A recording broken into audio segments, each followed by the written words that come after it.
Discussing world-changing ideas through real conversations, exploring the potential of technology to solve the most critical challenges facing business, people, and the planet. Coming up.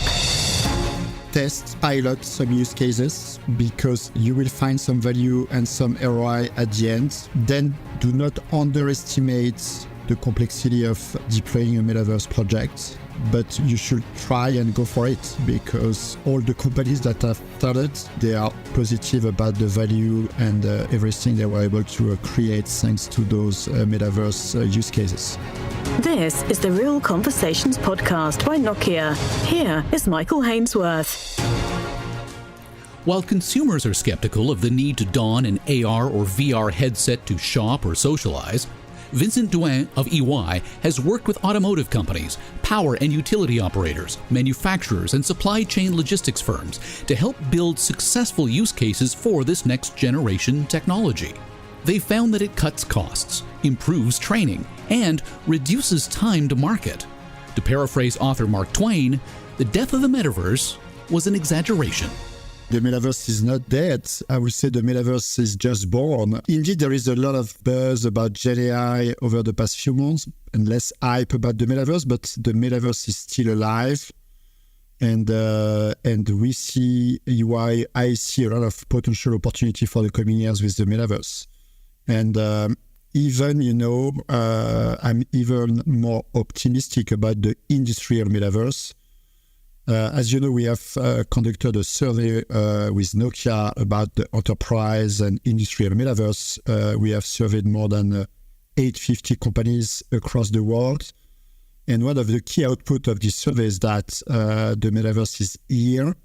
Very few companies see the metaverse as a buzzword. And most of the companies we have interviewed, they really think there is a lot of business opportunities with the industrial metaverse.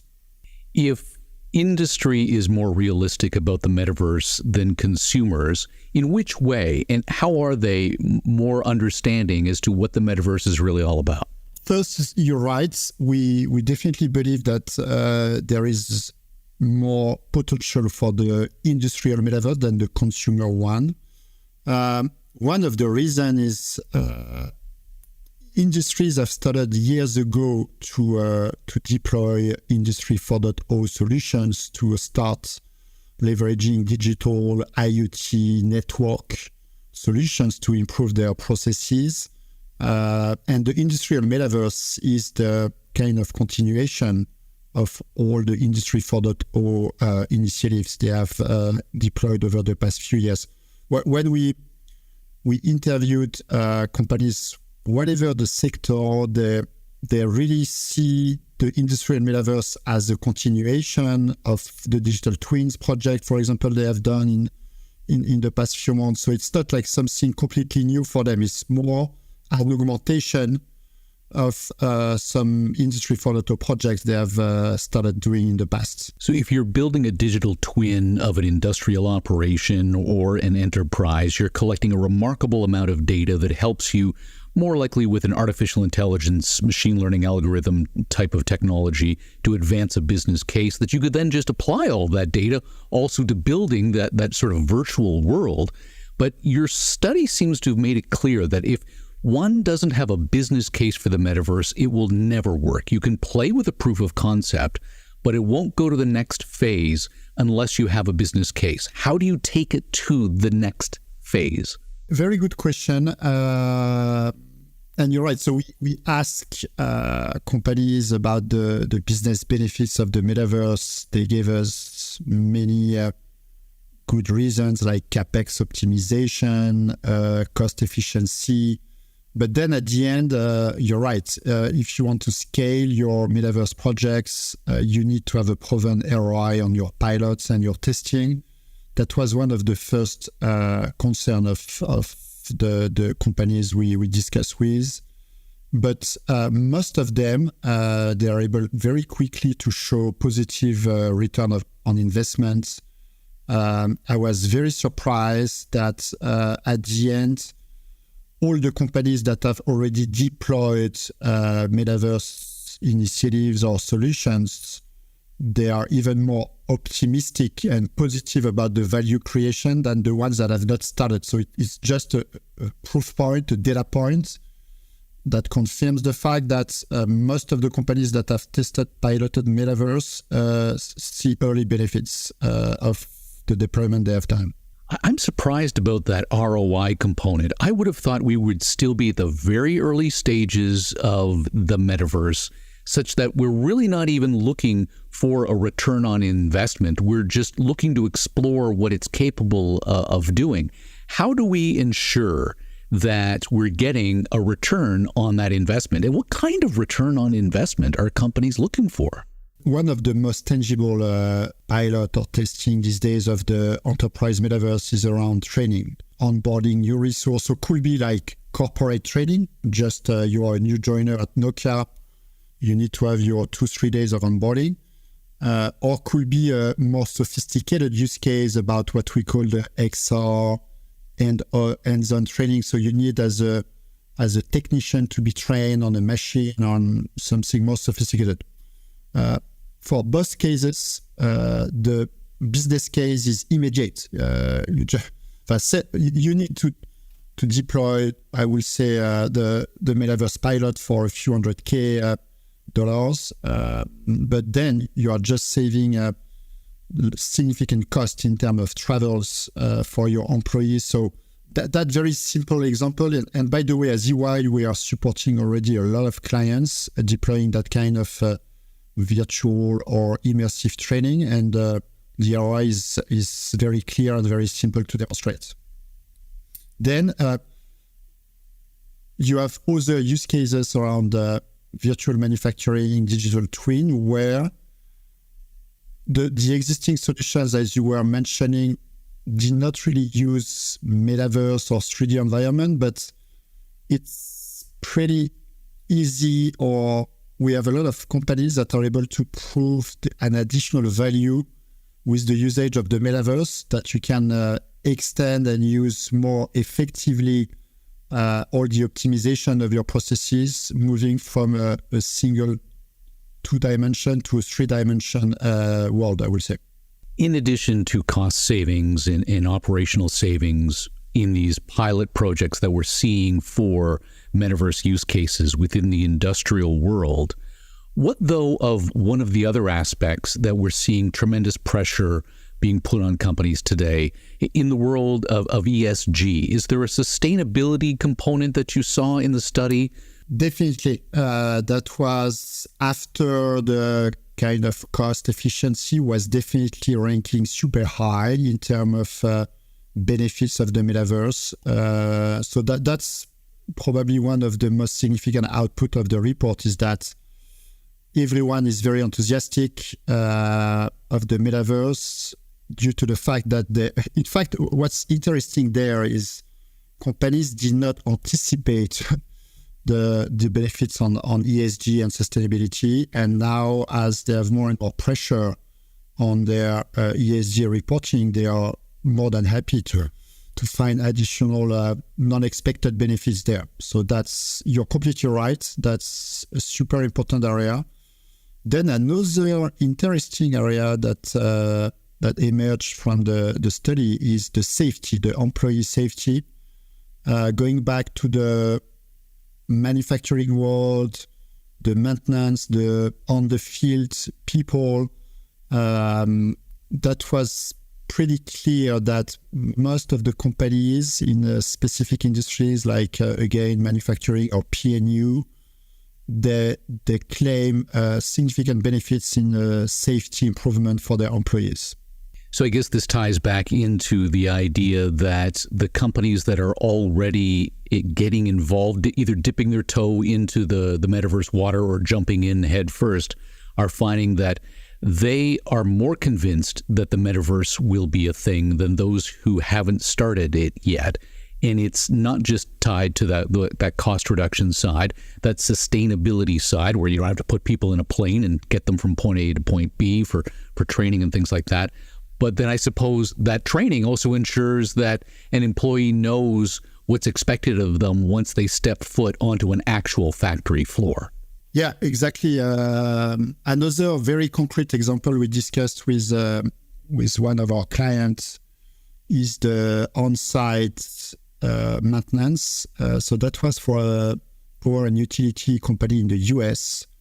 They had to train their on-site technician to be able to repair some pipe. And I did the demo.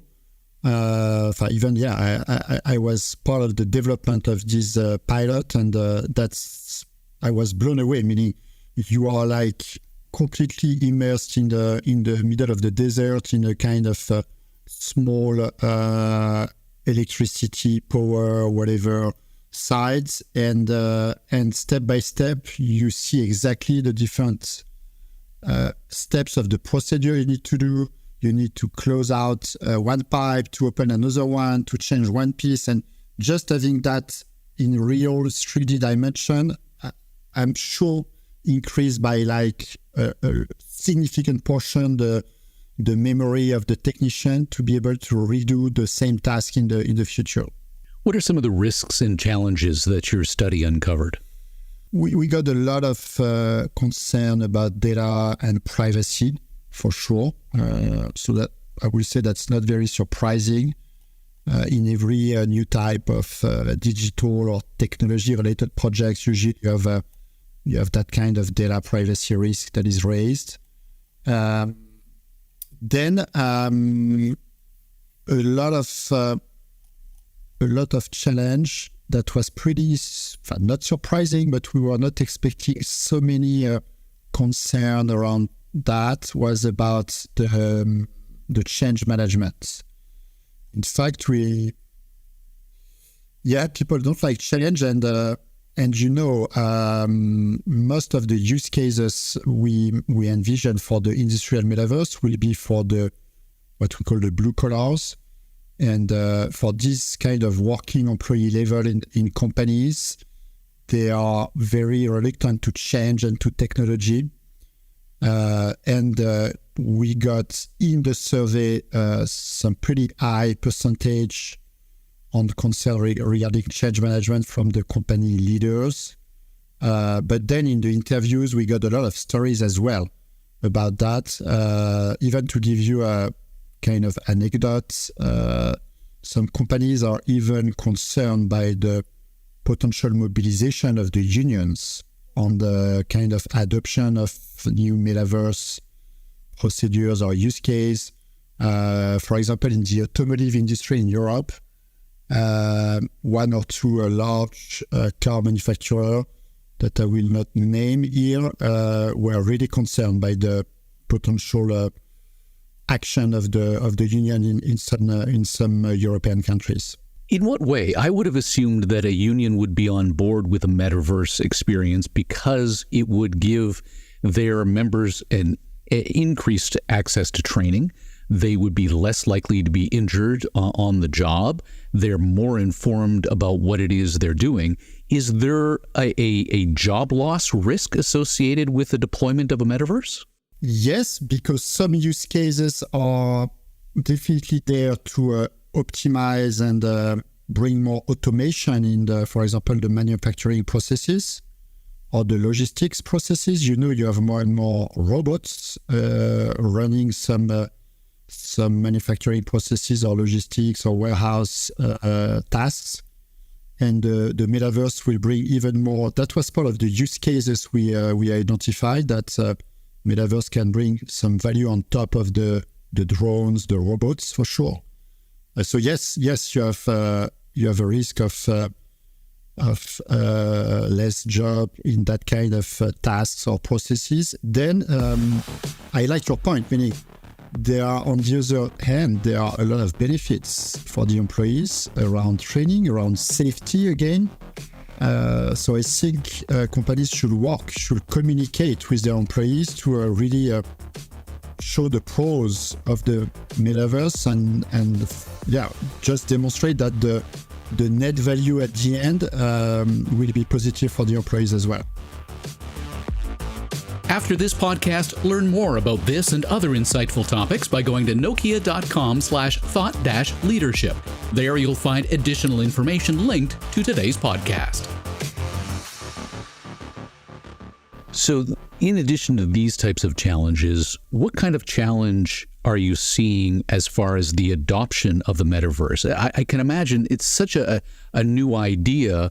Even if you're working with an organization that is already engaged in the sensor spread that's necessary for digital twins, you're collecting that a remarkable amount of data, you're putting it all together. I can imagine there's still a lack of expertise at the industrial level for most companies today. You're completely right. And I was going there. The main challenges beyond the risks we just discussed are around lack of expertise and technical difficulties to deploy projects. Even going back to your question on the ROI, the challenge for companies is more to deploy successfully a pilot than to prove the ROI of the pilot. So just to go back to our study, 59% of the companies that have deployed Metaverse use case confirmed they have run into multiple challenges in the deployment. 59%, so almost 2/3 of the companies that have deployed something, they have struggled. So for us, for all the consulting services company like EY or the integration services company, that's a great opportunity because yes, Metaverse is a complex environment combining connectivity, combining cloud, combining vertical applications. Within the connectivity, you may have different kind of technology, 5G, Wi-Fi, IoT, then a huge amount of data to be properly collected. So yeah, definitely that's one of the key challenge that is still an issue for most of the companies that are going into the metaverse today. I'm still, though, just fascinated by the data point from your study that concluded that 80% of experienced respondents believe the metaverse will have a significant or transformative impact on their business. Indeed, I see for us that was one of the most positive output of our study is that all the companies that have started there, they are more than convinced that they will create a lot of value with the metaverse. And even the companies that did not start yet are still positive. Less positive than the experienced ones, but very optimistic about the potential value creation of the metaverse.